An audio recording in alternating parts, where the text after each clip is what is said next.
Here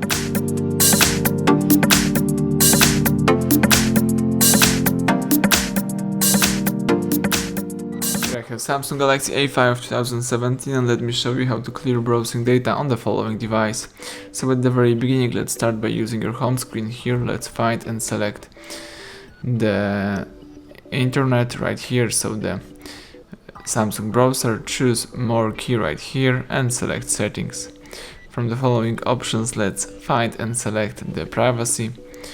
Choose here the delete browsing data, and here you can delete browsing history, cache files, cookies and site data, password, autofill data and location access data.